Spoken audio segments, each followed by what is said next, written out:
Hello people of the world, and welcome to today's episode of Coffee Chats with Jax. If you guys have been following me for any sort of lengthy amount of time, then you might be aware that I write books. I sometimes call myself a writer, I sometimes call myself a blogger, sometimes call myself a storyteller. I communicate and process and understand the world so much better when I write. And all of this started back when I think I was like 19 years old, and I was at pretty much my rockiest rock bottom that I had been at. I was avoiding a lot of things. I was numbing out from pain and trauma and wasn't actually processing anything. I didn't know how to process anything. So a friend of mine suggested I try journaling. I opened up this journal and I just started writing down all my thoughts and all my feelings and processing everything that was going on. And it was messy and awkward and embarrassing, but it was just for me. And I kind of fell in love with it. And every day after that, I opened up a journal, and for at least like an hour every single morning, I would just write my whole heart out. That taught me how to be vulnerable. That taught me how to not wear a mask.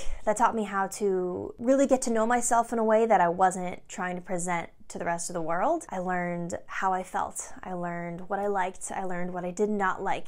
I learned how my mind worked.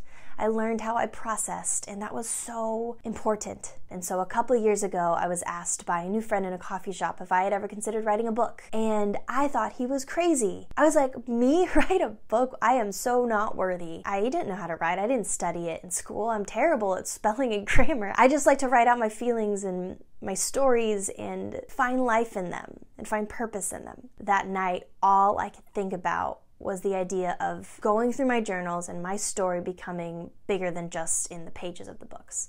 Because I had written so much and I was so honest. Like, there was no reason not to be. That it was almost like I already had a book written for my life. I already had themes and morals and shame and humor and life written down on these pages in the most honest way. So I went home and I opened up a Google Doc on my computer and I started writing. It was the scariest thing I had ever done. And about a year later, I wrote and published this book called Be Free. This book is so special to me. The difficult thing about putting your art out into the world is that we grow and we stretch and we change every single day. Opinions about faith, opinions about friendship, politics, people, sexuality, all that stuff, at least for me, is constantly growing and constantly changing. And this book is so special to me because it is so open and honest and upfront about where I was at a couple years ago.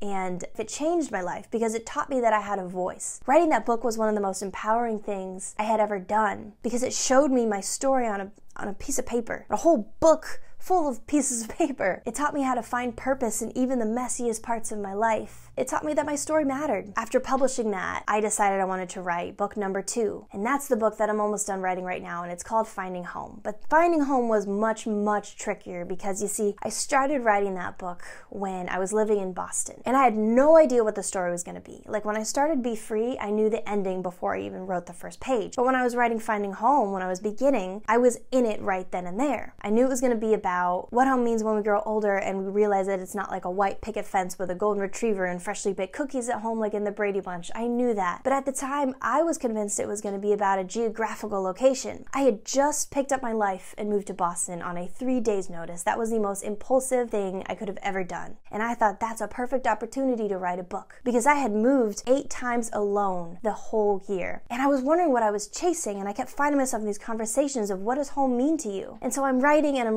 and I don't know where it's going, but I'm just writing as if I'm journaling. And then the unexpected happens and I get asked to leave Boston. And life starts to throw me for a loop, and I kind of get faced with myself. For the first time, I was really looking at mental health. I was in a new rockiest rock bottom. I was facing the fact that I had severe depression. When I say severe depression, I mean I literally wanted to take my own life every single day. I had an eating disorder that I had never really looked at before. I didn't want to talk about. I was healing from traumas that I had just skid by in the past, and it was all piling up as I left Boston, right in the middle of me trying to write this book about belonging. And so I kept writing this Finding Home book, but it felt more like a journal. It felt like a journal that I was processing and going through, and I was in the story while I was writing it, and part of me felt like that was cool. But by the end, last year, I thought I had finished Finding Home. I wrote draft after draft after draft, and I handed it over to one of my best friends to read, and she told me the worst thing I could have heard, which was that it's not ready yet. I'm a person who loves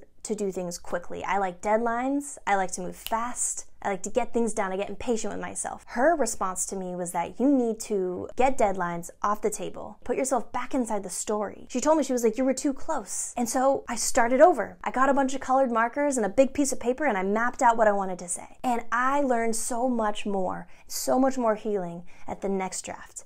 And then, guess what happened? It still wasn't ready. So I threw that draft away again, and I started writing another draft. Now I bring you back to maybe 2 months ago, and I was told again to start over. Now it had been about a year at this point of me working on this book. I was finally finding myself and belonging for the very first time. I felt like I finally had a grasp about what my book was supposed to be about. But I was so frustrated because I had been talking about finding home, and I was going to put it out and putting together like promo videos and Instagram posts, and I had it all planned. I had a launch team ready, but my book wasn't ready. A year later, after starting this book, I started over again, restructured the whole entire thing. And guess what, you guys? I am now so close to it being done, and I've never been so proud of something in my life. And I'm not going to give a release date to you yet, but I can tell you that it is soon, and I am so excited to share this book with you. I journaled my heart out. I wrote as honest as I possibly could. I told my story, and at the end of those journaling sessions,